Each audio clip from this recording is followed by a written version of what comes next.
Good morning to all future nursing officers and you're most welcome in Yogi nursing career points YouTube channel online nursing classes. और guys morning का time है, OBC का time है। और guys OBC के अंदर अपन discuss कर रहे हैं हाल फिलहाल एक इंटरनल फीमेल रिप्रोडक्टिव ऑर्गन जिसे अपन ओवेरी कहते हैं। और गाइस ओवेरी के एनाटॉमी अपन ने जस्ट प्रीवियस लेक्चर के अंदर डिस्कस कर ली थी। देन इसके साथ साथ में अपन डिस्कस कर रहे थे अभी ओवेरी की फिजियोलॉजी। क्या डिस्कस कर रहे थे गाइस? ओवेरी की फिजियोलॉजी अपन पढ़ रहे थे। और गाइस जैसा कि आपको पता है डेली की क्लास में अपने का स्टार्टिंग का 2-4-5 मिनट का क्या रहता है, क्वेश्चन सेशन रहता है, जिससे कि आपका माइंड रिफ्रेश हो जाए। जो प्रीवियस कल परसों पहले अपने प्रीवियस लेक्चर के अंदर जो अपन ने डिस्कस किया था वो आपका कंटिन्यूटी उसकी बनी रहे और आगे का जो भी चैप्टर है, जो भी टॉपिक है वो अच्छे से आपको समझ में आए। इसलिए हमेशा की तरह आज भी अपना 2-4-5 मिनट का क्या रहेगा, क्वेश्चन सेशन रहेगा। लेकिन गाइज मैं यहाँ से एक बात कहना चाहूँगा, कुछ कई बच्चे मुझे बोल रहे थे कि सर एक बार जो ओवेरी थी, जो ओवेरी के अंदर जो ओवम था वो कैसे बना, प्राइमरी फॉलिकल कैसे स्टिमुलेट हुआ, कैसे कॉर्पस ल्यूटियम बना, कि एक बार 2 मिनट के लिए वो क्या कर दो, रिवाइज कर दो। क्योंकि हो सकता है बच्चियों के कहीं पर कोई कंसेप्ट से वो कहीं मिस हो गए होंगे। तो केवल 2 मिनट की बात है, मैं एक बार 2 मिनट के लिए मेरे हाथों से डायग्राम बना करके और ये फिजियोलॉजी एक बार क्या कर देता हूँ, एक्सप्लेन कर देता हूँ। फिर मैं आपसे क्वेश्चन पूछूंगा, आप रिप्लाई दोगे गाइज, है ना। तो गाइज 2 मिनट की बात है, जरा ध्यान से देखिएगा। देखो अपन एक वाइट पेज उठा लेते हैं यहाँ से, ये लीजिए, ये उठा लिया अपन ने, क्या एक वाइट पेज उठा लिया। अब थोड़ा ध्यान दीजिए गाइज कि आखिर ओवेरी से कैसे ओवम बनता है, कैसे कॉर्पस ल्यूटियम बनता है, और बनता है तो कॉर्पस ल्यूटियम जाता कहाँ पे। तो गाइज सबसे पहले तो मैं आपको यहाँ पे ये कहना चाहूँगा कि जो अपनी ओवेरी होती है भाई किस शेप की होती है, भाई आलमंड शेप की होती है। इस प्रकार से ये लो भाई, ये ओवेरी है, एक बार थोड़ा अच्छा नहीं बना, ये लो भाई ये ओवेरी है, किस शेप की, आलमंड शेप की, ये क्या है, ओवेरी। और गाइस जैसा कि आपको पता है कि ओवेरी की जो आउटर मोस्ट कवरिंग मेम्ब्रेन होती है इसे अपन क्या कहते हैं, जर्मिनल एपिथेलियम। ये लो भाई ये क्या हो गई, जर्मिनल एपिथेलियम होगी। और गाइस जैसे कि आपको पता है जर्मिनल एपिथेलियम के जस्ट नीचे एक व्हाइट कलर का कैप्सूल होता है जो irregular dense fibrous connective tissue और स्ट्रोमल सेल से बना होता है। तो गाइज यहाँ पे ये लो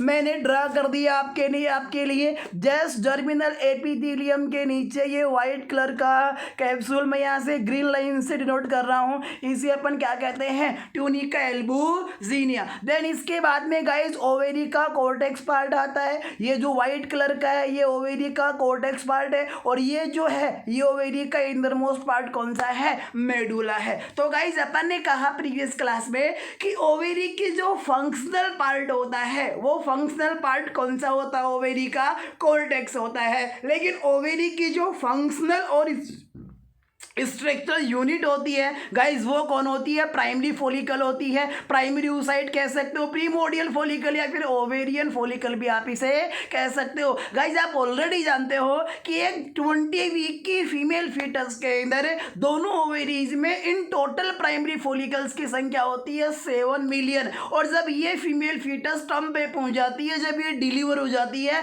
तो at the time of birth इसकी दोनों ओवेरीज में total number of primary follicle होते हैं 2 मिलियन, यानी कितने लाख है, 20 लाख होते हैं। देन जैसे ये बच्ची अपने जब प्यूबर्टी एज में पहुंचती है तो गाइस प्यूबर्टी एज के अंदर इसके दोनों ओवेरीज के कोर्टेक्स पार्ट के अंदर कुल 4 लाख फॉलिकल होते हैं। यानी कि एक ओवेरी में कितने, 2 लाख, राइट ओवेरी में 2 लाख, लेफ्ट ओवेरी में 2 लाख। तो गाइस यहाँ थोड़ा सा ध्यान दीजिएगा, क्या ध्यान दीजिएगा, अपन यहाँ पे कह सकते हैं कि भाई ये कोर्टेक्स पार्ट है और इस कोर्टेक्स पार्ट के अंदर ये लो एक ओवेरी में कितने, 2 लाख फॉलिकल पड़े। ये कितने फॉलिकल पड़े हैं, 2 लाख फॉलिकल पड़े हैं। अब देखिए जैसे ही इस फीमेल में प्यूबर्टी का ऑनसेट होता है, भाई प्यूबर्टी का ऑनसेट होता है तो हाइपोथैलेमस एक्टिवेट होगा। भाई हाइपोथैलेमस एक्टिवेट होगा तो वो क्या देगा, जीएनआरएच देगा। और भाई जब जीएनआरएच आएगा तो ये किसको, पिट्यूटरी ग्लैंड को, एंटीरियर पिट्यूटरी को स्टिमुलेट करेगा। भाई तो भाई जब एंटीरियर पिट्यूटरी स्टिमुलेट होती है तो वो सबसे पहले हार्मोन हार्मोन देती है FSH और इसके बाद में आता है LH। कहने का मतलब सबसे पहले किसकी जरूरत होती है? FSH की। भाई जैसे कि नाम ही क्या है, FSH, फॉलिकल स्टिमुलेटिंग हार्मोन, यानी कि ये हार्मोन आएगा एंटीरियर पिट्यूटरी ग्लैंड से ब्लड स्ट्रीम के थ्रू ओवेरी के अंदर, ओवेरियन आर्टरी से ओवेरी में एंट्री लेगा और गाइस ओवेरियन आर्टरी में एंट्री लेकर के ब्लड में प्रेजेंट ये FSH इन 2 लाख प्राइमरी फॉलिकल्स में से कुछ प्राइमरी फॉलिकल्स को स्टिमुलेट करता है। सो गाइस एक बार के अंदर इन 2 लाख में से कुछ सैकड़ों 300, 350 या 400 प्राइमरी फॉलिकल्स इस FSH के द्वारा क्या होते हैं? स्टिमुलेट होते हैं। स्टिमुलेट का मतलब डेवलप होते हैं, मैच्योर होना शुरू होते हैं। और गाइस जो फॉलिकल्स FSH के द्वारा स्टिमुलेट होते हैं इन्हें आप डेवलपिंग फॉलिकल भी कह सकते हो या फिर मैच्योरिंग फॉलिकल भी कह सकते हो। जैसे कि आपको पता है कि ये डेवलपिंग या फिर मैच्योरिंग फॉलिकल्स के ऊपर जो ग्रेन्युलोसा सेल होती है, जिसे प्राइमरी फॉलिकल का ही पार्ट माना जाता है, ये सेल्स FSH के स्टिमुलेशन के द्वारा मैक्सिमम एस्ट्रोजन हार्मोन सीक्रेट करती हैं और मिनिमम प्रोजेस्टेरोन हार्मोन सीक्रेट करती है। और गाइस एम साइकिल के 14 डे इन 300-400 फॉलिकल्स में से एक डोमिनेंट फॉलिकल कंप्लीटली क्या हो जाता है? मैच्योर हो जाता है, जिसे अपन क्या कहते हैं? GF कहते हैं, यानी कि ग्राफियन फॉलिकल के नाम से अपन इसे जानते हैं। अब ध्यान दीजिए गाइज, जैसे ही ग्राफियन फॉलिकल बनता है तो ध्यान रखना ग्राफियन फॉलिकल का मतलब प्राइमरी फॉलिकल एक क्या हो गया? मैच्योर हो गया। कहने का मतलब एस्ट्रोजन कहाँ पहुंच गया? पीक पे पहुंच गया। तो ये एस्ट्रोजन क्या करेगा? जो LH होता है इस LH को पॉजिटिव फीडबैक देता है और LH सर्ज होता है। एक बच्चे ने बोला कि सर ये LH सर्ज क्या होता है? गाइज LH का मतलब ल्यूटेनाइजिंग हार्मोन और सर्ज का मतलब होता है बहुत ज्यादा मात्रा में मैक्सिमम अमाउंट के अंदर अचानक से एंटीरियर पिट्यूटरी से बहना, फ्लो करना, सीक्रेट होना, यानी कि ज्यादा फ्लो को, मैक्सिमम सीक्रेशन को अपन क्या कहते हैं गाइज? सर्ज कहते हैं। सो LH सर्ज का मतलब जैसे ग्राफियन फॉलिकल बनता है एंटीरियर पिट्यूटरी से LH सर्ज होता है, यानी कि मैक्सिमम अमाउंट के अंदर अचानक से क्या आता है? LH आता है। और गाइज ये LH आकर के और क्या कर देता है? ग्राफियन फॉलिकल को रप्चर कर देता है। जैसे ग्राफियन फॉलिकल रप्चर होता है तो इसके अंदर जो oocyte होता है वो सेकेंडरी oocyte ओवेरी से निकल करके एब्डोमिनल कैविटी में बाहर आ जाता है और इस प्रोसेस को अपन ओवुलेशन के नाम से जानते हैं। यानी कि ग्राफियन फॉलिकल का रप्चर होना और रप्चर होने के बाद में सेकेंडरी oocyte का, जिसे आप ओवम भी कहते हो, इसका ओवरी से रिलीज होना, बाहर आना क्या कहलाता है गाइस? ओवुलेशन कहलाता है। और ये ओवुलेशन करवाता कौन सा हार्मोन है? LH करवाता है। देन इसके बाद के अंदर ओवुलेशन के बाद में इस प्राइमरी फॉलिकल को कवर करने वाली ये जो ग्रेन्युलोसा सेल्स थी और ओवरी के कोर्टेक्स पार्ट में ट्यूनिका एल्बुजिनिया के अंदर जो स्ट्रोमल सेल, जिन्हें आप थीका सेल भी कहते हैं, इन थीका सेल्स को और इन ग्रेन्युलोसा सेल्स को ये LH, ये ल्यूटेनाइजिंग हार्मोन पीली कलर की सेल में बदल देता है, पीली कलर की सेल में कन्वर्ट कर देता है। और गाइस पीले को लैटिन भाषा में कहते हैं ल्यूटियम, इसलिए जो ये ग्रेन्युलोसा और ये स्ट्रोमल सेल्स पीली कलर की सेल्स में कन्वर्ट हुई है, इन्हें लैटिन भाषा में ल्यूटियन सेल्स कहा जाता है। सो गाइस ये LH ग्रेन्युलोसा सेल्स और किसको? थीका सेल्स को, यानी कि स्ट्रोमल सेल्स को ल्यूटियन सेल्स के अंदर कन्वर्ट कर देता है और ओवेरी के कॉर्टेक्स पार्ट में एक येलो कलर की सेल्स का क्या बन जाता है? ग्रुप बन जाता है। और गाइस इस येलो कलर की सेल्स के ग्रुप को अपन क्या कहते हैं? कॉर्पस ल्यूटियम कहते हैं। इनिशियली अर्ली स्टेज के अंदर कॉर्पस ल्यूटियम की साइज कम होती है, 10 mm होती है और लेटर ऑन स्टेज के अंदर यानी कि 24 से 25 दिन के ऊपर इस कॉर्पस ल्यूटियम की साइज मैक्सिमम होती है। कितनी? 25 mm होती है, 2.5 सेंटीमीटर होती है। और आपको पता है ये कॉर्पस ल्यूटियम LH के स्टिमुलेशन के अंदर, LH के इफेक्ट के अंदर 4 हार्मोन सीक्रेट करता है, मैक्सिमम प्रोजेस्टेरोन, मिनिमम एस्ट्रोजन, इसके अलावा इनहिबिन A, और इसके अलावा कौन सीक्रेट करता है? क्या सीक्रेट करता है? क्या सीक्रेट करता है गाइस? Relaxin hormone. देन इसके साथ साथ में बच्चे का पूछना था कुछ बच्चों का कि सर इस कॉर्पस ल्यूटियम का फिर होता क्या है। तो गाइस कॉर्पस ल्यूटियम का क्या होता है, देखो ये जो oocyte ये जो ओवम रिलीज हुआ था, ये ओवम जो रिलीज होता है, अगर ये ओवम स्पर्म के द्वारा फर्टिलाइज हो जाता है तो गाइस ऐसी कंडीशन में फर्टिलाइज होगा, जाइगोट बनेगा, इम्प्लांटेशन होगा, प्लेसेंटा फॉर्मेशन होगा, तो वहां से क्या आएगा, एससीजी आएगा। तो प्रेगनेंसी के अंदर लगभग 8 से 10 वीक तक ये एससीजी इस कॉर्पस ल्यूटियम को जिंदा रखता है। ये तो किसकी बात हुई, प्रेगनेंसी की बात हुई। लेकिन नॉन प्रेग्नेंट साइकिल की अगर अपन बात करें कि भाई ये ओवम अगर फर्टिलाइज नहीं होता है तो ऐसी कंडीशन में 12 से 24 घंटे के अंदर इस ओवम की क्या हो जाएगी, डेथ हो जाएगी, ये डीजनरेट कर जाएगा। और जब 12 से 24 घंटे में ये ओवम डीजनरेट कर जाएगा तो इसी कॉर्पस ल्यूटियम का जो कौन था गाइस, इनहिबिन ए था। ये इनहिबिन ए किसको, एंटीरियर पिट्यूटरी ग्लैंड के एफएसएच को नेगेटिव फीडबैक दे देगा, जिससे एंटीरियर पिट्यूटरी से एफएसएच नहीं आएगा। और ध्यान रखना कॉर्पस ल्यूटियम जब बना रहता है तो कॉर्पस ल्यूटियम मैक्सिमम प्रोजेस्टेरोन का सीक्रेशन करता है और मैक्सिमम मिनिमम इसका एस्ट्रोजन का सीक्रेशन करता है। सो गाइस जब कॉर्पस ल्यूटियम बन जाता है तो वुमेन के सीरम में, फीमेल के सीरम में, फीमेल के ब्लड के अंदर एस्ट्रोजन और प्रोजेस्टेरोन दोनों का लेवल क्या हो जाता है, अप हो जाता है, मैक्सिमम हो जाता है, बढ़ जाता है। और गाइस आप जानते हो कि साहब अति किसी भी चीज की अच्छी नहीं है, चाहे से वो कोई भी चीज हो एवरीवन, अति किसी भी चीज की अच्छी नहीं है। तो जब कॉर्पस ल्यूटियम बन जाता है और प्रोजेस्टेरोन एस्ट्रोजन बढ़ जाते हैं तो बढ़ा हुआ प्रोजेस्टेरोन और बढ़ा हुआ एस्ट्रोजन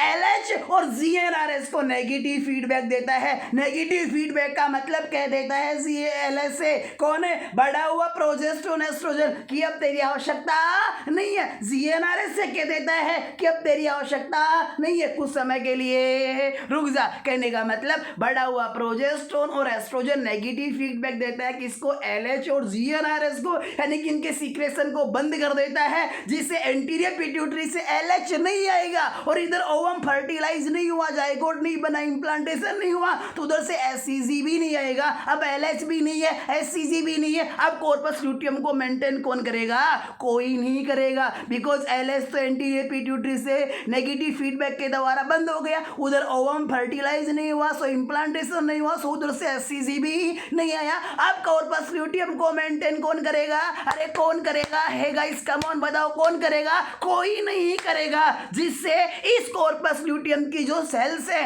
ल्यूटियन सेल्स है, इनमें एट्रोफी होगी। एट्रोफी का मतलब इनकी साइज कम होगी, श्रिंक हो जाएंगी, इसकी सेल्स के अंदर डीजनरेशन स्टार्ट हो जाएगा। कहने का मतलब ये कॉर्पस ल्यूटियम छोटा होता जाएगा, छोटा होता जाएगा, मतलब कि इसकी सेल्स के अंदर क्या हो जाएगा गाइस, इस प्रकार से इसकी सेल्स डीजनरेट होती जाएंगी और एक दिन गाइस ये कॉर्पस ल्यूटियम येलो कलर का होता है, येलो कलर से ये कॉर्पस ल्यूटियम व्हाइट कलर के अंदर क्या हो जाता है, कन्वर्ट हो जाता है। और जब कॉर्पस ल्यूटियम डीजनरेट होकर के व्हाइट कलर में कन्वर्ट हो जाता है तो गाइस इसको अपन कहते हैं कॉर्पस एल्बिगेंस। क्योंकि प्रीवियस क्लास के अंदर मैंने बताया था कि एल्बिगेंस बनता है एल्बम से, और ये एल्बम शादी का नहीं है, ये एल्बम एक लैटिन वर्ड है और इस एल्बम का मतलब होता है व्हाइट। ऐसे निग्रा का मतलब क्या होता है, ब्लैक होता है, रुब्रा का मतलब रेड होता है, ल्यूटियम का मतलब येलो होता है, ये सारे लैटिन वर्ड है। इसी प्रकार से एल्बम भी लैटिन वर्ड है और एल्बम से बना है एल्बिगेंस, और एल्बिगेंस या फिर एल्बम का मतलब क्या होता है, व्हाइट होता है। सो ये जो कॉर्पस एल्बिगेंस है व्हाइट कलर की बॉडी होती है,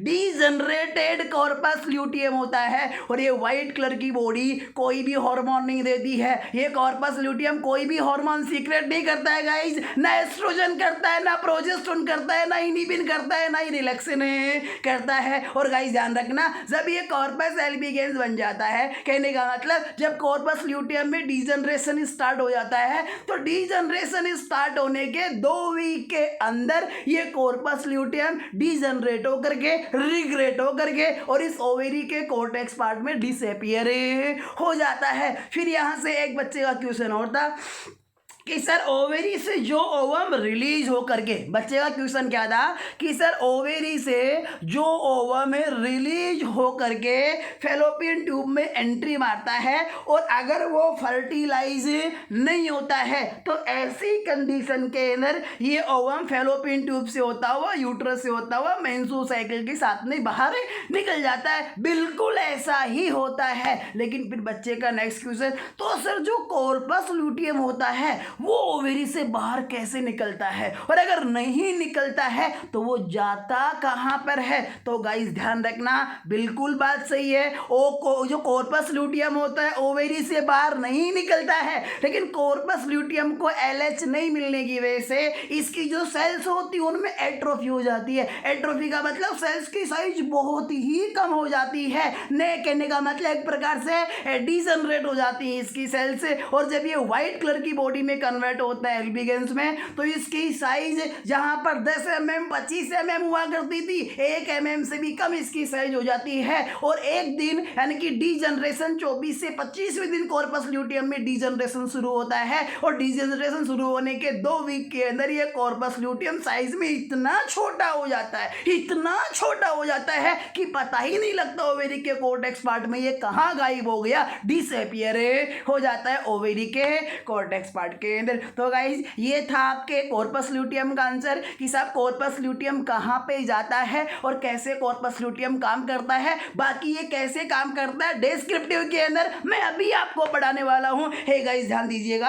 आज का जो सेशन रहने वाला है, आज का जो लेक्चर रहने वाला है, सबसे इंपॉर्टेंट लेक्चर है आपकी मेंस्ट्रुअल साइकिल के रिगार्डिंग। अगर ये लेक्चर नहीं देखा तो मेंस्ट्रुअल साइकिल का लेक्चर लेने का कोई फायदा नहीं है। मैं आपसे ये कहूंगा वो लेक्चर लेना ही नहीं है, बिकॉज अगर ये नहीं देखा तो वो आपको बिल्कुल भी समझ में नहीं आएगा। बिकॉज आज अपन पढ़ने वाले हैं गाइज, क्या पढ़ने वाले हैं, जैसा कि कल मैंने आपको बताया था, क्या पढ़ने वाले हैं, hormonal regulation of female reproductive system. कि साहब फीमेल रिप्रोडक्टिव सिस्टम से रिलेटेड जो हार्मोन है, चाहे वो जीएनआरएच हो, चाहे वो एफएसएच हो, चाहे वो एलएच हो, गाइस चाहे वो एस्ट्रोजन हो, प्रोजेस्टेरोन हो, इनिबिन हो, रिलैक्सिन हो, आखिर ये सारे कैसे रेगुलेट होते हैं, कैसे सीक्रेट होते हैं, कहाँ से सीक्रेट होते हैं, कब इनका सीक्रेशन होता है, कब सीक्रेशन बंद होता है। गाइस इन सभी की एक हायरार्की, एक सीक्वेंस से, एक सर्किल से अपन डिस्कस करने जा रहे हैं, जिसके बारे में हर एक कंसेप्ट आपका जुड़ेगा।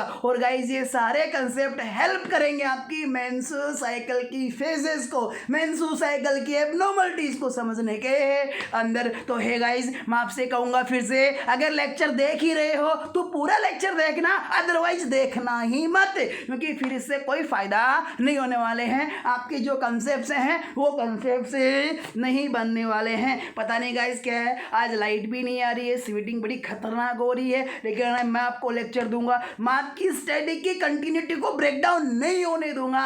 आप गाइस तैयार रहिएगा पढ़ने के लिए, लेक्चर्स मिस मत कीजिएगा। और गाइस अगर आप मेरे चैनल के ऊपर नए हो, लाइक करो, शेयर करो, सब्सक्राइब करो, और सब्सक्राइब करने के बाद में बेल आइकन को दबा करके और ऑल के ऊपर क्लिक करो, ताकि हर एक लेक्चर की नोटिफिकेशन आप तक पहुंच जाए, आपका कोई भी लेक्चर मिस नहीं हो। तो hey guys come on, now we are going to discuss hormonal regulation of the female reproductive system, कि फीमेल रिप्रोडक्टिव सिस्टम के हार्मोन्स कैसे रेगुलेट होते हैं। तो हे गाइस मैं सबसे पहले यहाँ पे कहना चाहूंगा कि जैसे ही एक फीमेल अपनी प्यूबर्टी एज में पहुंचती है, गाइस प्यूबर्टी के ऑनसेट से पहले ना जीएनआरएच होता है, ना एफएसएच होता है, ना एलएच होता है, ना एस्ट्रोजन होता है, ना प्रोजेस्टेरोन होता है, ना इनिबिन होता है, ना रिलैक्सिन होता है, no any one hormone present before the onset of a puberty. These all are hormones secrets release at the onset of a puberty. तो गाइज आखिर कैसे ये हार्मोन्स काम करते हैं? तो गाइज जैसे ही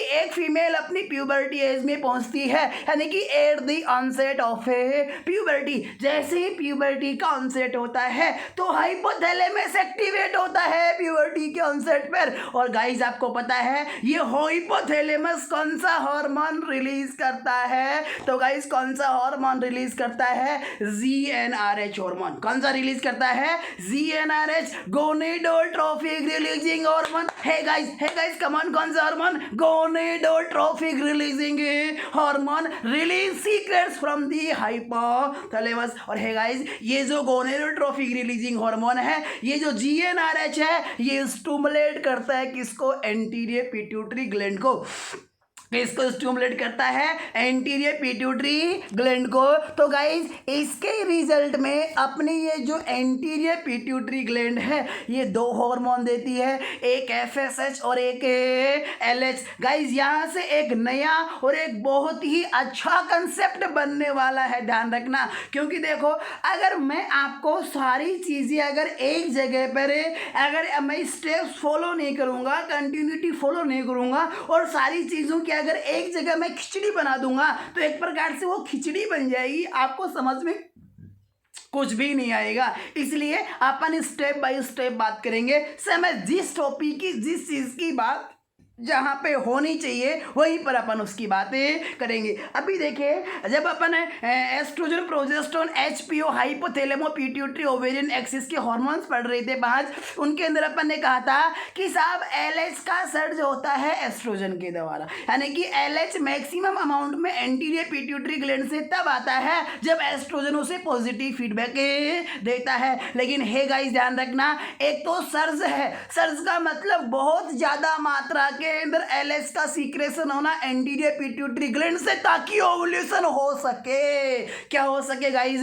ताकि ओव्यूलेशन हो सके। लेकिन गाइस ध्यान रखना, जब हाइपोथैलेमस से GnRH आता है, GnRH AP को स्टिमुलेट करता है, तो स्टार्टिंग में जो AP होती है ज़्यादा FSH देती है। क्या देती है guys? Hey guys come on, क्या देती है ज़्यादा? एंटीरियर पिट्यूटरी ही FSH। और गाइस ये जो FSH होता है, ये FSH जो अपना प्राइमरी फॉलिकल था, और प्राइमरी फॉलिकल को कवर करने वाली सेल्स थी। हे गाइस क्या नाम था इस सेल्स का? Hey guys come on, give your reply. Which cells covered या फिर surround to the primary follicle, primordial follicle, primary oocyte, ovarian follicle. Ovarian follicle को कौन सी सेल सराउंड करती है? कौन सी सेल कवर करती है? Hey guys come on, give your reply in the live chat section. Come on, be active, do reply, quick, fast, जल्दी से reply करो, डोंट वेस्ट द टाइम। तो हे गाइस वेरी गुड। कौन सी cell cover करती है? Granulosa sales, जिन्हें अपन corona sales भी कह सकते हैं। तो गाइस ये FSH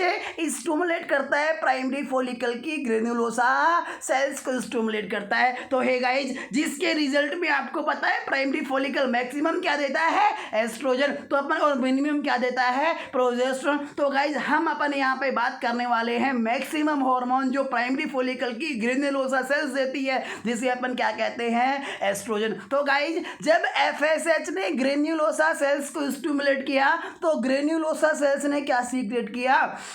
एस्ट्रोजन का सीक्रेट किया। लेकिन ध्यान रखना गाइस, माना कि अभी अभी FSH आया ही है, अब ये भी प्राइमरी फॉलिकल की ग्रेन्युलोसा सेल से स्टिमुलेट हुई है, तो अचानक से ही एस्ट्रोजन 1 सेकंड के अंदर नहीं बढ़ जाएगा, 1 मिनट के अंदर नहीं बढ़ जाएगा भाई, ये धीरे धीरे बढ़ेगा। सो शुरू में तो एस्ट्रोजन की जो वैल्यू है, जो कंसंट्रेशन है, वो कम रहेगी, और 14 डे के नियर अबाउट इसकी कंसंट्रेशन क्या हो जाएगी? ज़्यादा हो जाएगी, इसका लेवल मैक्सिमम पहुंच जाएगा। सो गाइज मैं यहाँ पे कहूंगा, जब FSH आता ही है, ग्रेन्युलोसा सेल स्टिमुलेट ही होती है, सो स्टार्टिंग में जो एस्ट्रोजन होता है इसके लेवल कम रहता है, इसकी कंसंट्रेशन कम रहती है। और ध्यान रखना गाइज, इस एस्ट्रोजन का low level, low concentration LH को कैसा फीडबैक देती है? Negative feedback. नेगेटिव फीडबैक का मतलब low level of the estrogen says to the LH। इनके एस्ट्रोजन का लो लेवल LH से कहता है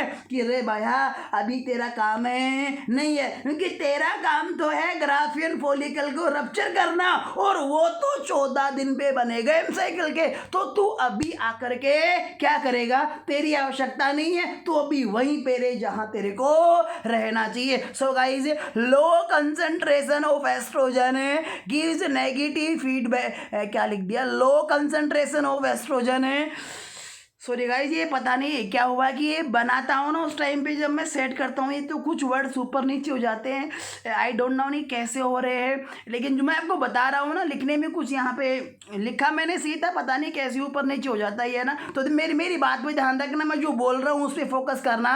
क्या बोल रहा हूँ मैं, क्या बोल रहा हूँ कि शरीर में एस्ट्रोजन की लो कंसंट्रेशन होती है। सो लो कंसंट्रेशन ऑफ एस्ट्रोजन, यानी कि एस्ट्रोजन की लो कंसंट्रेशन गिव्स देती है नेगेटिव फीडबैक। किसको नेगेटिव फीडबैक देती है? एलएस को इन स्टार्टिंग, यानी कि शुरुआत के अंदर एस्ट्रोजन की लो कंसंट्रेशन क्या देती है? यहाँ पे एस्ट्रोजन को क्या देती है? नेगेटिव फीडबैक देती है। देन सॉरी एस्ट्रोजन की लो कंसंट्रेशन शुरुआत में एलएस को क्या देती है? नेगेटिव फीडबैक देती है। देन गाइज इसके बाद में अपन बात करना चाहेंगे फिर बाद के अंदर, यानी कि जैसे जैसे टाइम ड्यूरेशन बढ़ता जाएगा, एक दिन से दूसरा दिन होगा एम साइकिल का, तीसरा होगा, चौथा होगा, पांचवा होगा, छठवा होगा, 10वां होगा, 11वां होगा, वैसे वैसे एफएसएस का लेवल ही बढ़ता जाएगा, एस्ट्रोजन का लेवल ही बढ़ता जाएगा। और एक दिन एस्ट्रोजन की कंसंट्रेशन, एस्ट्रोजन का लेवल हाई हो जाएगा, पीक लेवल पे पहुंच जाएगा। और guys higher concentration of estrogen gives positive feedback to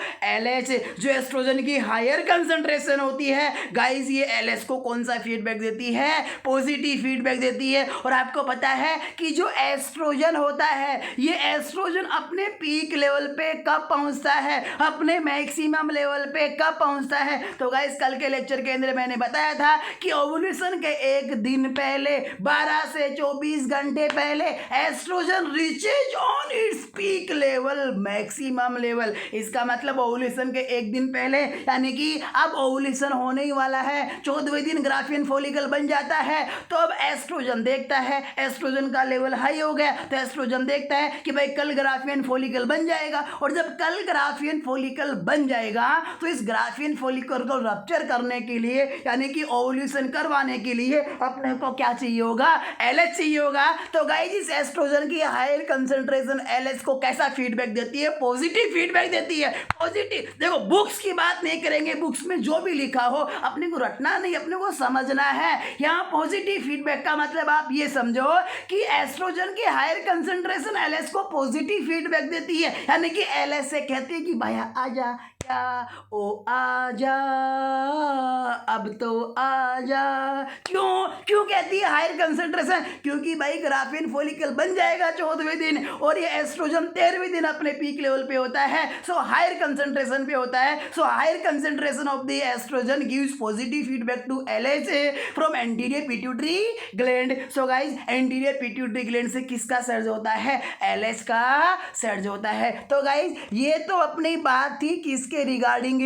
FSS के रिगार्डिंग, कि एपीसी क्या आया? एफएसएच आया। और एफएसएस किसको स्टिमुलेट करता है? ग्रेन्युलोसा सेल को स्टिमुलेट करता है। और ग्रेन्युलोसा सेल क्या सीक्रेट करती है? एस्ट्रोजन सीक्रेट करती है। शुरू में एस्ट्रोजन की कंसंट्रेशन कम रहती है, इसलिए एस्ट्रोजन की कम कंसंट्रेशन एलएस को कैसा फीडबैक देती है? नेगेटिव फीडबैक देती है। कहती है एलएस से कि तेरी ये भी आवश्यकता नहीं है, तुझे आने की जरूरत नहीं है, बिकॉज अभी ग्राफियन फॉलिकल नहीं बना है। लेकिन फिर धीरे धीरे एस्ट्रोजन का कंसंट्रेशन बढ़ता है, और जब एस्ट्रोजन का कंसंट्रेशन हायर हो जाता है, पीक लेवल पे हो जाता है, तो यही higher concentration of the estrogen gives positive feedback to LH. ये कहता है कि भाई अब ग्राफियन फॉलिकल बन गया, अब तू आजा, रप्चर कर दे, ओव्यूलेशन करवा जा। तो गाइस ये तो किसकी बात थी? अपने एफएसएस की बात थी। लेकिन गाइस यहाँ से मैं आपको एक बात और कहना चाहूँगा कि जब हाइपोथैलेमस से जीएनआरएच चाहता है, और जब जीएनआरएच चाहता है तो ये एंटीरियर पिट्यूटरी ग्लैंड को स्टिमुलेट करता है। और जब एंटीरियर पिट्यूटरी ग्लैंड स्टिमुलेट होती है तो सबसे पहले तो क्या देती है गाइज? वो एफएसएस देती है। सबसे पहले तो क्या देती है? लेकिन ध्यान रखना एफएसएस के साथ में लो अमाउंट, बहुत ही लो अमाउंट में, नगण्य के बराबर, ये एंटीरियर पिट्यूटरी एलएच भी देती है। क्या? देखो आप कंफ्यूज नहीं होना, आप ऐसे कंफ्यूज नहीं होना कि सर अभी तो आप कह रहे हो कि एस्ट्रोजन है पॉजिटिव फीडबैक दे करके एलएच सर्च करवाता है, लेकिन गाइस सर्च का मतलब तो बहुत ज़्यादा मात्रा के अंदर सीक्रेट होना होता है, इतना ज़्यादा कि तुरंत ग्राफेन फॉलिकल रप्चर होकर के और क्या हो सके, ओवुलेशन हो सके। लेकिन शुरुआत में जब एपी को जीएनआरएच स्टिमुलेट करता है तो तुरंत एफएस जाता है, उसके साथ साथ में थोड़ी थोड़ी क्या जरा जरा जरा जरा क्या थोड़ा थोड़ा क्या आता है, एलएच भी आता है। और गाइज अब देखो शुरुआत में ग्राफेन फॉलिकल तो बना नहीं, इसलिए ये एलएच क्या करेगा शुरुआत के अंदर, गाइज इसका भी एक काम है, बड़ा इंपॉर्टेंट काम है जो हर कोई नहीं जानता, लेकिन आज से आप इस काम को जानोगे। गाइज शुरुआत में जो थोड़ा थोड़ा एलएच आता है, इस एलएच को शुरुआत में ग्राफेन फॉलिकल तो मिलता नहीं, वो तो 14वें दिन बनना है एम साइकिल के, तो शुरुआत में स्टार्टिंग में जो स्मॉल अमाउंट के अंदर, लो अमाउंट के अंदर जो एलएच आ रहा है, ये एलएच क्या करता है, थीका सेल्स को, स्ट्रोमल सेल्स को, यानी कि ट्यूनिका एल्बुजिनिया के अंदर जो स्ट्रोमल सेल्स थी, जो थीका सेल्स थी, उनको स्टिमुलेट करता है ये एलएच रूम में, जिससे ये थीका सेल्स, ये स्ट्रोमल सेल्स प्रोड्यूस करती है एंड्रोजन। और guys for kind your knowledge, ये एंड्रोजन फीमेल नहीं होता है, ये फीमेल सेक्स हार्मोन नहीं होता है, फीमेल एंड्रोजन नहीं होता है, ये होता है मेल एंड्रोजन। क्या ध्यान रखना गाइस, फीमेल की बॉडी के अंदर मेल एंड्रोजन का भी सीक्रेशन होता है, लेकिन गाइस आपको पता है हर हार्मोन के बाइंड होने के लिए पर्टिकुलर सेल में पर्टिकुलर जगह पर उसके रिसेप्टर पाए जाते हैं। सो फीमेल की बॉडी में एलएच के स्टिमुलेशन से थीका सेल या स्ट्रोमल सेल जो मेल एंड्रोजन सीक्रेट कर रही है, भाई इस मेल एंड्रोजन के, इस मेल सेक्स हार्मोन के फीमेल की ऑर्गन्स की बॉडी की सेल्स में इसके रिसेप्टर नहीं है, तो फीमेल की बॉडी के लिए किसी काम का नहीं होता। तो अपनी बॉडी इस मेल एंड्रोजन को यूटिलाइज करने के लिए फीमेल की बॉडी क्या करती है कि जो मेल एंड्रोजन थीका सेल्स ने प्रोड्यूस किया था under the effect of LH, इस मेल एंड्रोजन को ये जो ग्रेन्युलोसा सेल्स होती हैं ये कन्वर्ट कर देती हैं, किसके अंदर कन्वर्ट कर देती हैं गाइज, एस्ट्रोजन के अंदर कन्वर्ट कर देती हैं। और ये एस्ट्रोजन एंडोमेट्रियम की ग्रोथ करवाता है, एंडोमेट्रियम को थिक करता है, एंडोमेट्रियम की सेल्स में ये हाइपरप्लेजिया करता है। Clear guys, I hope you understand these things. Then इसके बाद में अपन नेक्स्ट बात यहाँ से करना चाहेंगे, क्या करना चाहेंगे गाइज, मैंने पहले ही कह दिया कि जो मैंने ये लिखा था, टाइप किया था, जब इसकी पीडीएफ यानी कि जब कहने का इसका मैंने जब कहने का मतलब लाइव क्लास के लिए जब मैंने इसको रिकॉर्ड किया, जब मैंने इसको तैयार किया है लाइव क्लास के लिए, जैसे ही आपके सामने परफॉर्म कर रहा हूँ, तो पता नहीं अब जैसे ही मैं इसको एज ए वीडियो टाइप के अंदर लाइव क्लास में लेकर के आया, तो ये जो लिखा था मैंने टाइप किया था एज ए रिकॉर्डिंग के टाइप पर, तो ये तो पता नहीं ऊपर नीचे हो गया है कुछ, है ना, ऊपर नीचे हो गया है। तो यहाँ पे जो लिखा हुआ है एक बार इसके लिए फोकस नहीं करना, मैं जो बोल रहा हूँ उस पर फोकस करना है। तो गाइज इसके बाद में क्या होता है, डिक्रीज, यहाँ पर ओक्रीज नहीं है, देखो मैंने डिक्रीज लिखा था फिर ओक्रीज ये हो गया, कुछ ऊपर नीचे हो गया, कहने का मतलब decrease level of LH due two gives negative feedback of oestrogen. ये कहने का ये सेंटेंस थोड़ा सा ऊपर नीचे हो गया है, मैं आपको सही सेंटेंस बताता हूँ कि भाई शुरुआत के अंदर एलएच का लेवल डिक्रीज रहता है।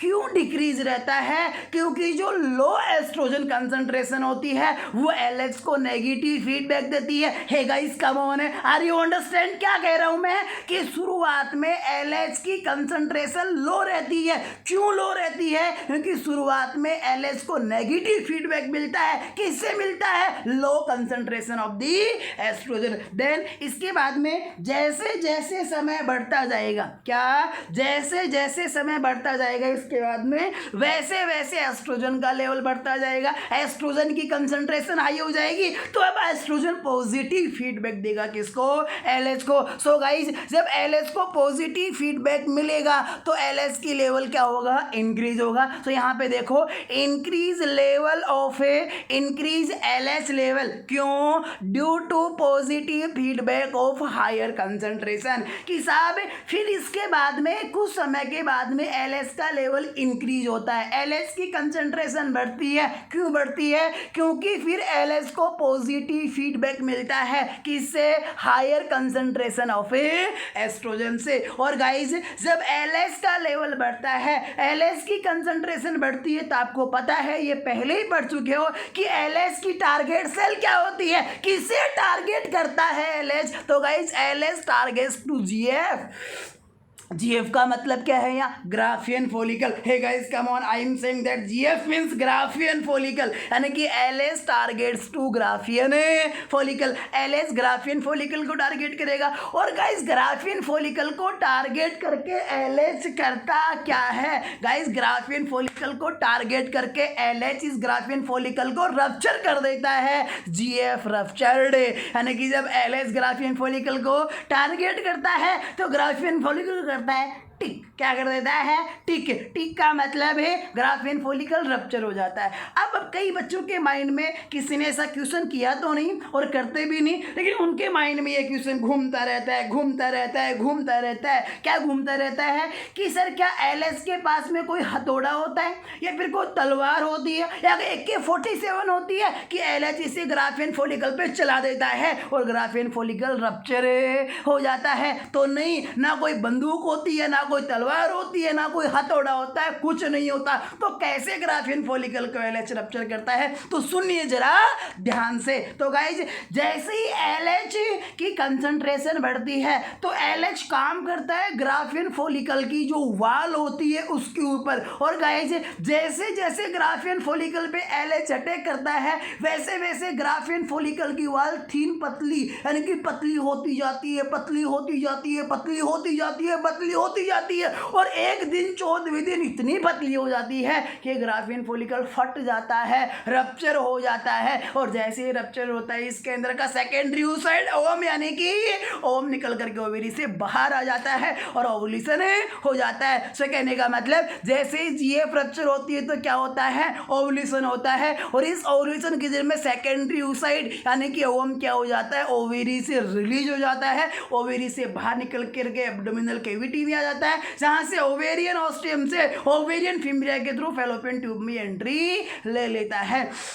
लेकिन गाइज अब ध्यान दीजिएगा, हे गाइज कम ऑन, बड़ी इंपॉर्टेंट बात आने वाली है, कॉर्पस ल्यूटियम की रिगार्डिंग का बात आने वाली है, जो कि मैंने यहाँ पे मेंशन आपके लिए की है, बहुत अच्छे तरीके से ढंग से मेंशन की है। क्या अपन पहले डिस्कस भी कर चुके हैं, मैंने पहले कहा था कि इन सभी का रिप्लाई आप दोगे, लेकिन कुछ चीज़ें यहाँ पे नहीं भी होंगी। फिर देखो ओवुलेशन के बाद में क्या होता है? Granulosa cells and theca cells, यानी कि जो ग्रेन्युलोसा सेल्स होती है जो प्राइमरी फॉलिकल को कवर करती हैं वो, एंड थीका सेल्स जिन्हें आप स्ट्रोमल सेल्स भी कहते हो जो ट्यूनिका एल्बुजिनिया के अंदर होती हैं, ये दोनों cells convert into lutein cell. Lutein cell का मतलब पीली कलर की सेल्स के अंदर कन्वर्ट हो जाती हैं granulosa and theca cell under the effect of LH, यानी कि LH के इफेक्ट के अंदर LH इन ग्रेन्युलोसा और थीका सेल्स को ल्यूटियन सेल्स में पीली कलर की सेल्स में कन्वर्ट कर देता है। और गाइस इन पीली कलर की सेल्स का, इन ल्यूटियन सेल्स का कोई,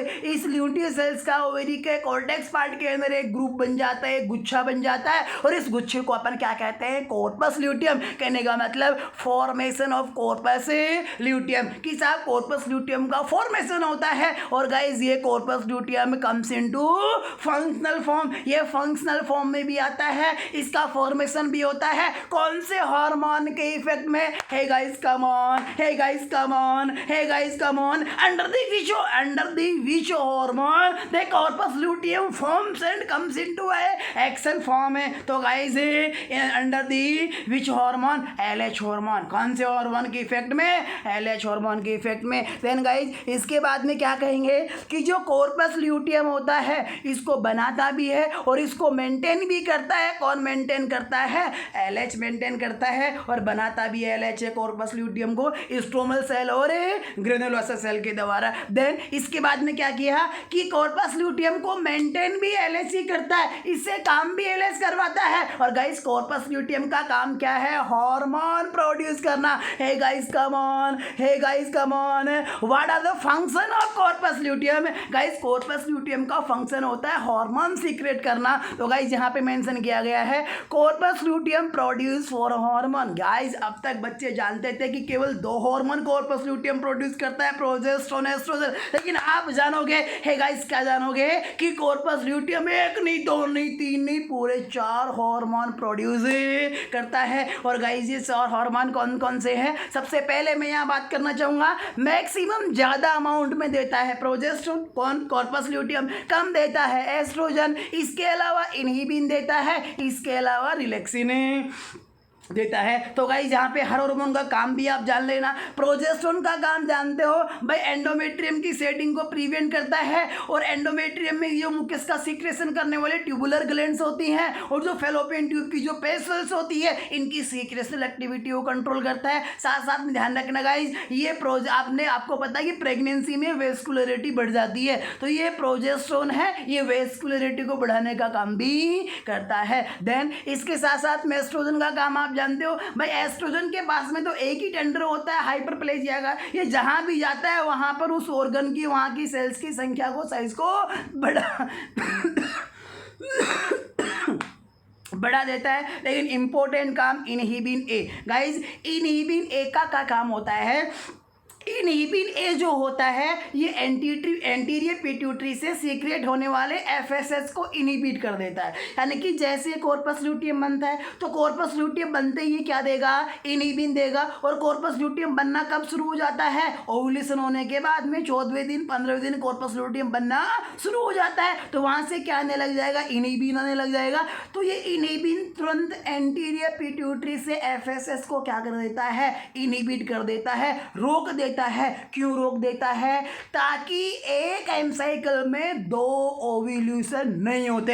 हे गाइस कम ऑन, बड़ी इंपॉर्टेंट बात आने वाली है गाइस। अगर ये कॉर्पस ल्यूटियम इनहिबिन ए नहीं देता तो गाइस आज इंडिया की पॉपुलेशन 130 करोड़ के बजाय 260 करोड़ होती। क्या कह रहा हूं मैं? हे गाइस कम ऑन, क्या कह रहा हूं? हे गाइस कम ऑन, आज इंडिया की पॉपुलेशन 130 करोड़ के बजाय 260 करोड़ होती अगर इनहिबिन नहीं होता। कैसे नहीं होता? तो अब देखो, जब इनहिबिन आ गया 14वें 15वें दिन जब कॉर्पस ल्यूटियम बनना शुरू हुआ तो इनहिबिन ने रोक दिया किसको? एफएसएच को। अब एफएसएच को रोक दिया तो क्या होगा? अब एफएसएच रुक दिया तो 14 दिन के बाद में 15वें 16वें 17वें 18वें 19 में 14 से लेकर के 28 दिन तक दूसरा प्राइमरी फॉलिकल स्टिमुलेट नहीं होगा, और 28वें दिन के ऊपर दूसरा ग्राफियन फॉलिकल नहीं बनेगा। सो एम साइकिल में 2 ओव्यूलेशन नहीं होंगे, क्या होगा? एक ही ओव्यूलेशन होगा। इसीलिए गाइस ध्यान रखना, पॉपुलेशन कितनी है? 130 करोड़ है, अदरवाइज तो कितनी होती? 260 करोड़ होती। क्योंकि अगर 14वें दिन अगर कॉर्पस ल्यूटियम जब बनता है और अगर वो इनहिबिन ए नहीं देता है तो एफएसएच नहीं रुकता, और एफएसएच नहीं रुकता तो 14वें दिन फिर दूसरा प्राइमरी फॉलिकल डेवलप होना लग जाता, और 28वें दिन दूसरा ही ओव्यूलेशन हो जाता। एक साइकिल में 2 ओव्यूलेशन हो जाते। तो हे गाइज आपने जाना यहाँ पर इनहिबिन ए क्या करता है। देन गाइज आपने नाम सुना होगा जो मल्टीपल प्रेगनेंसी होती है। मल्टीपल प्रेगनेंसी का मतलब जब यूट्रस के अंदर 2 या फिर 2 से ज़्यादा फीटस एक साथ डेवलप करते हैं, यानी कि वह 2 और more than 2 fetus develop inside the uterus known as multiple gestation और मल्टीपल प्रेगनेंसी। तो गाइस इस मल्टीपल प्रेगनेंसी का एग्जैक्ट कॉज तो अननोन है, लेकिन जो भी इसके रिस्क फैक्टर है, जो भी इसके पॉसिबल कॉजेज है, उनमें एक कॉज कौन है? ये इनहिबिन ए बी है, कि जो कॉर्पस ल्यूटियम होता है उसमें कोई प्रॉब्लम होने की वजह से, उनकी सेल्स में कोई डिफेक्ट होने की वजह से कॉर्पस ल्यूटियम इनहिबिन ए नहीं देता है, और इनहिबिन ए नहीं देने की वजह से एंटीरियर पिट्यूटरी से एफएसएच नहीं रुकता है, एफएसएच आता रहता है, और एम साइकिल के 14वें 15वें दिन से दूसरा ओवम डेवलप होना शुरू हो जाता है, और 28वें दिन दूसरा ओवुलेशन हो जाता है एक एम साइकिल के अंदर, जिससे कि 2 ओवम आते हैं एक साइकिल में। तो अगर कोइटस होता है दोनों फर्टिलाइज हो जाते हैं और दोनों इम्प्लांट हो जाते हैं, और फीटस एक के बजाय 2 बनते हैं। कंडीशन को कहते हैं मेडिकल टर्म में ऑफ प्रोस्टेटी के अंदर गाइस क्या कहते हैं, multiple gestation. Then guys corpus luteum का जो फोर्थ हार्मोन है रिलैक्सिन, जैसा नाम है वैसा काम है। जो रिलैक्सिन होता है ये यूट्रस की मसल्स को, जो पेल्विक होती है पेल्विस के जॉइंट्स को, सिम्फाइसिस प्यूबिस को, सैक्रोइलियक जॉइंट को, सैक्रोकॉक्सियल जॉइंट को, इनको रिलैक्स करने का काम करता है। तो गाइस ये चीज़ें आपको समझ में आई होंगी। देन इसके बाद में मैं यहाँ से नेक्स्ट बात करना चाहूँगा क्या, कि जब कॉर्पस ल्यूटियम बन जाता है और ये अपनी फंक्शनल फॉर्म में रहता है तो भाई कॉर्पस ल्यूटियम जम के बरसाता है प्रोजेस्टेरोन और जम के बरसाता है एस्ट्रोजन, जिससे जब कॉर्पस ल्यूटियम फंक्शनल फॉर्म में रहता है तो मदर के यानी कि वुमेन के फीमेल के ब्लड में सीरम के अंदर प्रोजेस्टेरोन का और एस्ट्रोजन का लेवल क्या हो जाता है, बढ़ जाता है। और गाइज ये बात आप भी जानते हो, अति किसी भी चीज की अच्छी नहीं है, वो कुछ ना कुछ गड़बड़ करे ही करेगी। सो गाइज जब कॉर्पस ल्यूटियम फंक्शनल फॉर्म में रहता है ये जम के प्रोजेस्टेरोन और एस्ट्रोजन बरसाता है, तो ध्यान रखना एस्ट्रोजन प्रोजेस्टेरोन का लेवल क्या हो जाता है, बढ़ जाता है। यानी कि increase estrogen and progesterone level gives negative feedback to LH and GnRH। जब एस्ट्रोजन और प्रोजेस्टेरोन दोनों का लेवल बढ़ जाता है तो ये नेगेटिव फीडबैक देता है किसको, LH को और GnRH को। यानी कि बढ़े हुए एस्ट्रोजन प्रोजेस्टेरोन LH से कहते हैं कि बस कर अब बहुत हो गया, क्या कि तू रहने दे अब मत, अब बहुत हो गया। और बढ़े हुए एस्ट्रोजन प्रोजेस्टेरोन हाइपोथैलेमस के GnRH से भी कहते थे कि तू भी बस कर, अब तेरी भी आवश्यकता नहीं है, तेरे को जो करना था वो कर लिया, अब हमें जो करना है वो कर लेने दे, तू भी मत। हाँ, कहने का मतलब LH और GnRH के सीक्रेशन को रोक देते हैं via by the negative feedback. So guys increase estrogen and progesterone level gives negative feedback to LH and GnRH। इसकी वजह से क्या होता है, इस नेगेटिव फीडबैक की वजह से क्या होता है, hey guys come on focus on the point. इसकी वजह से जब LH और GnRH को नेगेटिव फीडबैक मिलता है तो एंटीरियर पिट्यूटरी LH नहीं देती है, हे गाइस कम ऑन, क्या नहीं देती है, एंटीरियर पिट्यूटरी LH नहीं देती है। और अब LH नहीं देगी, उधर जो ओवुलेशन हुआ था, जो ओवम बाहर आया था वो फर्टिलाइज भी नहीं हुआ, वो भी फर्टिलाइज नहीं हुआ, सो इम्प्लांटेशन भी नहीं हुआ, सो वहां से SCG भी नहीं आया। और इधर एंटीरियर पिट्यूटरी ने भी बढ़े हुए एस्ट्रोजन और प्रोजेस्टेरोन से नेगेटिव फीडबैक मिलने की वजह से LH देना बंद कर दिया। तो अब कॉर्पस ल्यूटियम अनाथ हो गया। क्या हो गया guys, hey guys come on, corpus luteum अनाथ हो गया। इससे काम करवाने वाला कोई नहीं है, इसे स्टिमुलेट करने वाला कोई नहीं है, जिसकी वजह से results in decrease LH level, यानी कि नेगेटिव फीडबैक की वजह से LH लेवल क्या होता है, कम होता है। अब इम्प्लांटेशन भी नहीं हुआ, वो फर्टिलाइजेशन नहीं हुआ, इम्प्लांटेशन नहीं हुआ, सो SCG भी नहीं है, सो कॉर्पस ल्यूटियम को मेंटेन करने वाला कोई नहीं बचा, जिसकी वजह से कॉर्पस ल्यूटियम में डीजनरेशन स्टार्ट हो जाता है। यानी कि डीजनरेशन इन कॉर्पस ल्यूटियम, डीजनरेशन का मतलब कॉर्पस ल्यूटियम की जो सेल्स होती हैं उनकी साइज कम होने लगती है, उनमें एट्रोफी होने लगती है, वो सिकुड़ जाती है और सिकुड़ करके पीले से व्हाइट कलर में कॉर्पस एल्बिगेंस में कन्वर्ट हो जाती है। और कॉर्पस एलिगेंड कोई हार्मोन सीक्रेट नहीं करता है। और जब कॉर्पस ल्यूटियम में डीजनरेशन हो गया, कॉर्पस एल्बिगेंस बन गया, तो अब एल्बिगेंस तो कोई हार्मोन नहीं देता, और जब एल्बिगेंस कोई हार्मोन नहीं देता तो अब बताओ एस्ट्रोजन कहाँ से आएगा, hey guys come on tell me now. अब एस्ट्रोजन कहाँ से आएगा भाई, कहीं से ही नहीं आएगा, प्रोजेस्टेरोन भी कहीं से ही नहीं आएगा, उधर इम्प्लांटेशन भी नहीं हुआ, इधर कॉर्पस ल्यूटियम में भी डिजनरेशन हो गया, तो है गाइस कम ऑन बताओ मुझे, अब एस्ट्रोजन प्रोजेस्टेरोन कहाँ से आएगा, कहीं से ही नहीं आएगा, कहीं से सीक्रेट नहीं होगा। सो दोनों का लेवल, एस्ट्रोजन का भी और प्रोजेस्टेरोन का भी, दोनों का लेवल फॉल डाउन होगा,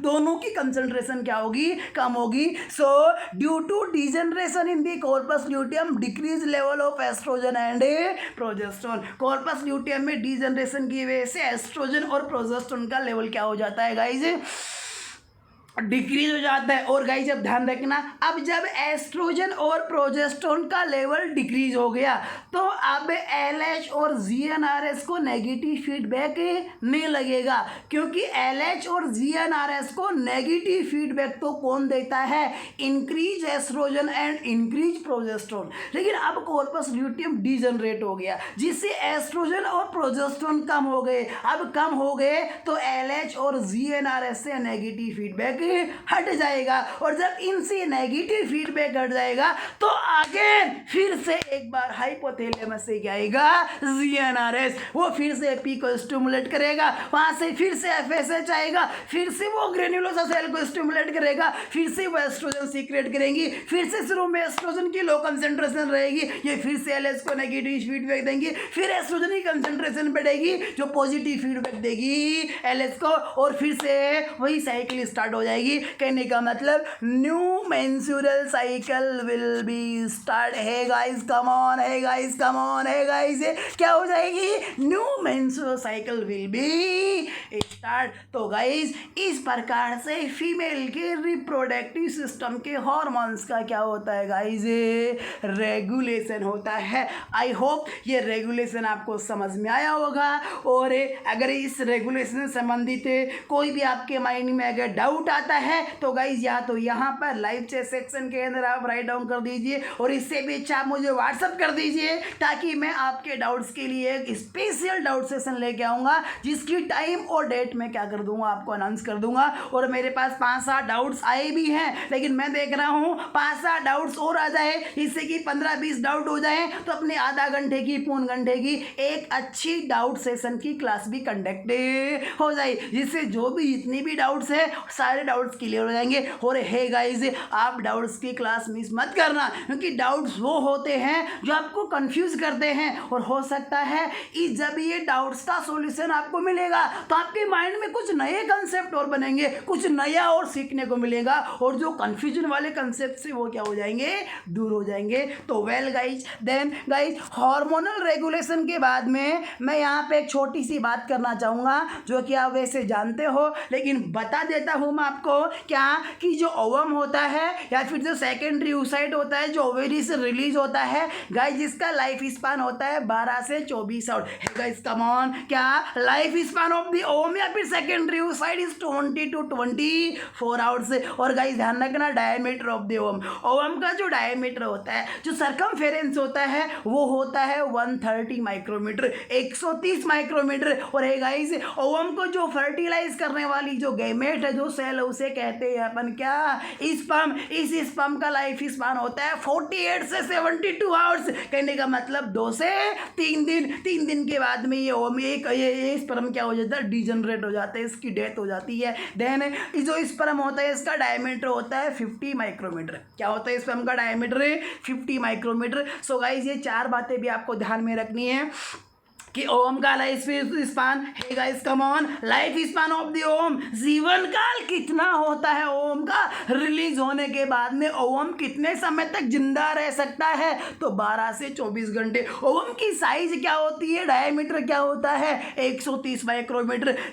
स्पर्म का लाइफ स्पान, स्पर्म का जीवन काल कितना होता है, 48 से 72 घंटे, यानी कि 2 से 3 दिन। स्पर्म की साइज कितनी होती है, स्पर्म का डायमीटर कितना होता है, तो हे गाइस कितना होता है, 50 माइक्रोमीटर होता है। क्लियर गाइस, वेल बहुत अच्छे, बहुत अच्छे। अभी मेरी क्वेरी तो हुई नहीं है, वो निकल गया, वो आपको कॉर्पस ल्यूटियम वाला समझाने के चक्कर में क्वेरी अब मैं लास्ट के अंदर करूंगा, 2, 4, 5, 10 क्वेश्चन करूंगा, बहुत अच्छे क्वेश्चन होंगे, रिप्लाई आपको देने में बड़ा मजा आएगा। देन इसके बाद में गाइस कुछ बातें और कर लेते हैं, क्या, relations of the ovary. Guys time होने को जा रहा है, आज अपने को ओवेरी की एनाटॉमी फिजियोलॉजी फिनिश करनी है, और कल से अपन एम साइकिल डिस्कस करने वाले हैं, मेंस्ट्रुअल साइकिल डिस्कस करने वाले हैं, जो भी का ओबीजी का मोस्ट इंपॉर्टेंट चैप्टर है, जहां से कोई भी एग्जाम हो 1-2 क्वेश्चन तो एम साइकिल से या फिर ओवेरियन साइकिल से देखने को मिलते ही मिलते हैं। तो गाइस वो टॉपिक बिल्कुल मिस नहीं करना, पूरा देखना है, तभी आपको समझ में आएगा।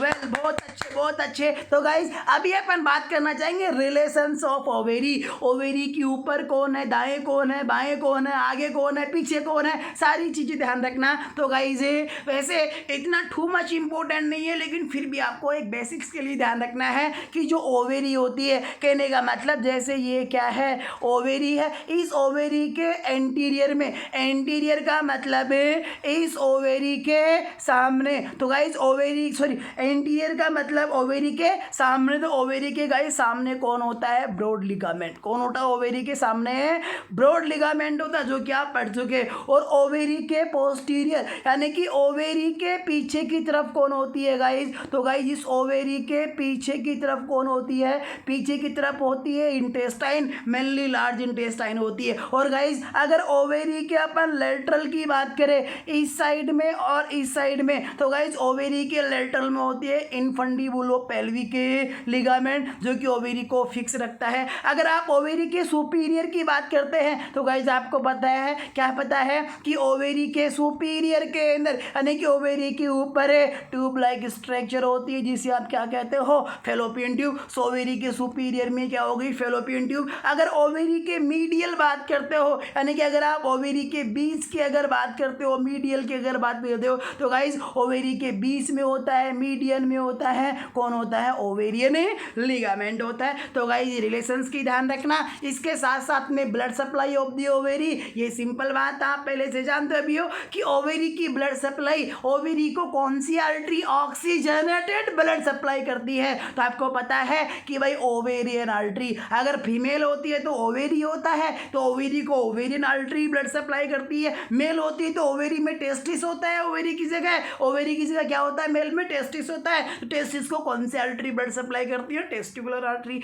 चाहे से टेस्टिकुलर आर्टरी हो चाहे से ओवेरियन आर्टरी हो, गाइस दोनों ही ब्रांच किसकी होती है, एब्डोमिनल अओर्टा की ब्रांच होती है। सो गाइस ध्यान रखना कि ओवेरी को O2 ब्लड सप्लाई कौन सी आर्टरी करती है, ओवेरियन आर्टरी। और ये ओवेरियन आर्टरी किसकी ब्रांच होती है, एब्डोमिनल अओर्टा की। देन आर्टरी की बाद में बात करते हैं वेन की, यानी कि वीनस सप्लाई की। यानी कि ओवेरी में जो O2 ब्लड आया था, इस ऑक्सीजन को सेल्स ने यूटिलाइज किया, वेस्ट के रूप में CO2 छोड़ा, तो ये ब्लड वापस O2 से क्या हो गया, डीऑक्सीजनेटेड हो गया। और गाइस इस डीऑक्सीजनेटेड को, इस वीनस ब्लड को कौन सी वेन कैरी करती है ओवेरी से, दो वेन होती है, एक तो राइट ओवेरियन वेन और एक लेफ्ट ओवेरियन वेन। यहाँ से बड़ी इंपॉर्टेंट बात है, जो राइट ओवेरियन वेन होती है ये अपने वीनस ब्लड को ड्रेन कर देती है गाइस। राइट ओवेरियन वेन अपने वीनस ब्लड को ड्रेन करती है, इंफीरियर वेन है क्या में, लेकिन ध्यान रखना जो लेफ्ट ओवेरियन वेन होती है ये अपने वीनस ब्लड को ड्रेन करती है। बड़ी इंपॉर्टेंट बात है, लेफ्ट रीनल वेन में, वो रीनल वेन जो किडनी से वीनस ब्लड को कैरी करती है, उस लेफ्ट रीनल वेन में लेफ्ट ओवेरियन वेन अपने CO2 ब्लड को क्या कर देती है, ड्रेन कर देती है। Hey guys come on, hey guys बड़ी इंपॉर्टेंट बात आने वाली है, इंपॉर्टेंट है, हाईलाइट कर दिया। क्या इंपॉर्टेंट है, अगर आपसे पूछे कि ovaries are sensitive to manual squeezing, क्या आपसे ट्रू फॉल्स के अंदर ऐसा क्वेश्चन आ सकता है कि ovaries are sensitive to manual squeezing, this statement is true और फॉल्स। तो गाइज ये बात बिल्कुल सही है। मैनुअल का मतलब हाथों से, स्क्वीजिंग का मतलब दबाना। अगर अपन किसी फीमेल का अगर अपन फिजिकल एग्जामिनेशन करें और पाल्पेशन के दौरान, किसके दौरान है, थोड़ा ऐसे कर देता हूं मैं,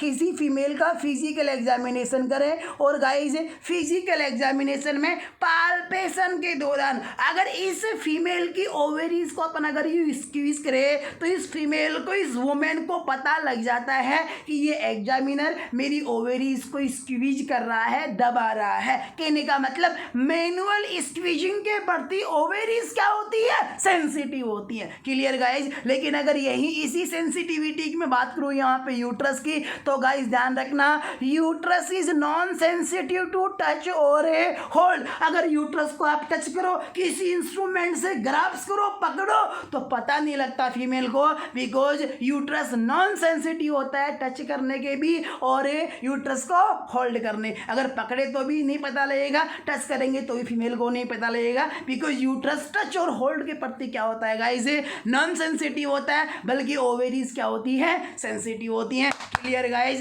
हे गाइस अभी आने वाला है आपके सामने बड़ा इंपॉर्टेंट क्वेश्चन है, बड़ा ही शानदार क्वेश्चन, बड़ा जबरदस्त क्वेश्चन, लाजवाब क्वेश्चन। हे गाइस ये क्वेश्चन क्या है, हे गाइस ये क्वेश्चन क्या है, बड़ा अच्छा क्वेश्चन है। क्या क्वेश्चन है guys, hey guys come on come on come on, question there is mention the question. Question क्या है, क्योंकि कल के चैप्टर में अपन डिस्कस करने वाले हैं मेंस्ट्रुअल साइकिल, तो गाइस इसका जो इनिशियल क्वेश्चन है मैं आपके लिए लेकर के आ गया हूँ। बड़ा अच्छा क्वेश्चन है, hormone responsible for menstrual cycle.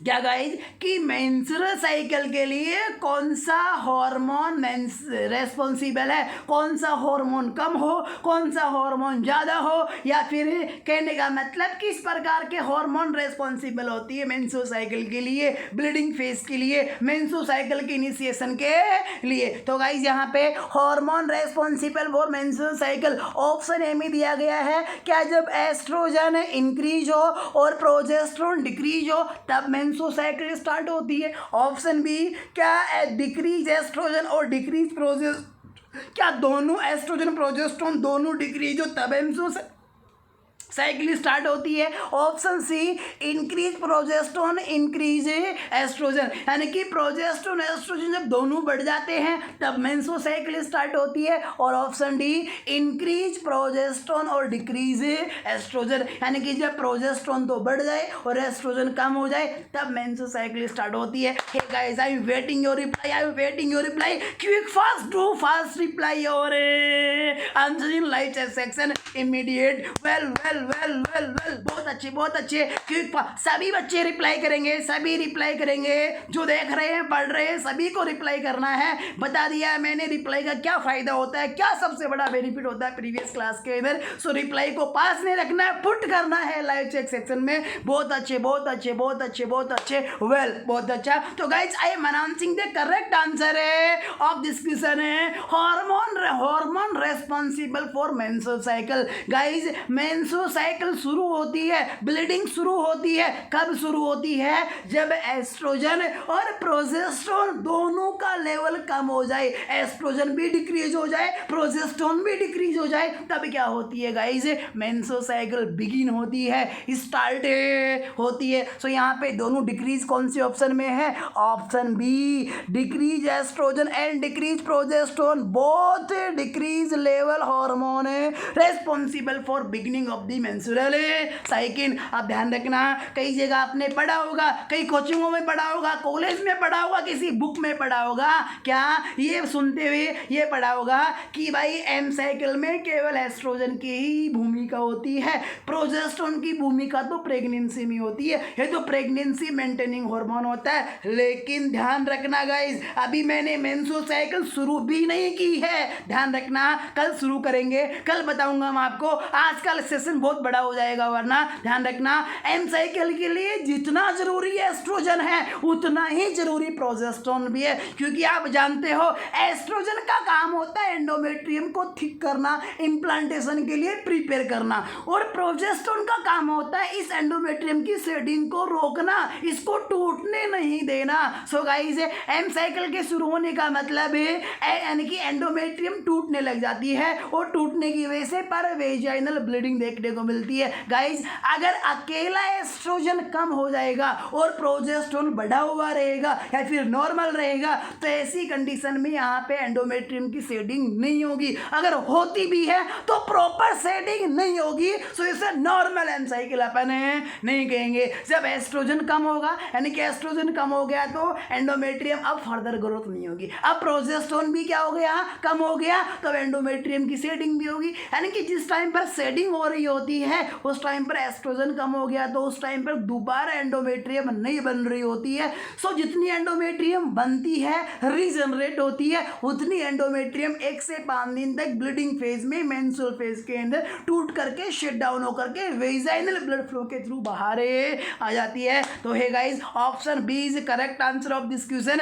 Decrease estrogen and decrease progesterone is responsible for M cycle. तो गाइस, आज के लिए आपके लिए इतना ही। कल मैं आपके लिए लेके आऊँगा मॉर्निंग के अंदर क्या लेके आऊँगा? मेंस्ट्रुअल साइकिल इनिशियल से शुरू करेंगे, 0 लेवल से शुरू करेंगे और 100 तक लेकर के जाऊँगा मैं आपको। लेवल को अपन अप करेंगे धीरे धीरे ग्रेजुअली। कैसे करेंगे? धीमे धीमे कैसे करेंगे? क्योंकि अचानक से अगर आप जितना जल्दी ऊपर चढ़ोगे उतना ही जल्दी नीचे भी गिरेगी, इसलिए अपन स्टेप बाय स्टेप पढ़ेंगे, हर एक कंसेप्ट को स्टेप बाय स्टेप क्लियर करते चलेंगे। और जैसे कि मैंने कहा गाइस, बिल्कुल नहीं बोलना भूलना, लेक्चर को शेयर करना बिल्कुल भी नहीं भूलना है। केवल 5 मिनट का काम आपका लगता ही क्या है, जो भी आपके नर्सिंग फ्रेंड्स हैं या फिर हॉस्पिटल के फ्रेंड है, कोचिंग के फ्रेंड हैं, या फिर आपके पास में कोई नर्सिंग स्टडी ग्रुप है, तो उसके इधर शेयर कर देना है लेक्चर को, ताकि और भी बच्चों को इसका बेनिफिट मिल सके। क्योंकि किसी सज्जन पुरुष ने कहा है, अगर कर भला तो हो भला। किसी का अगर भला करोगे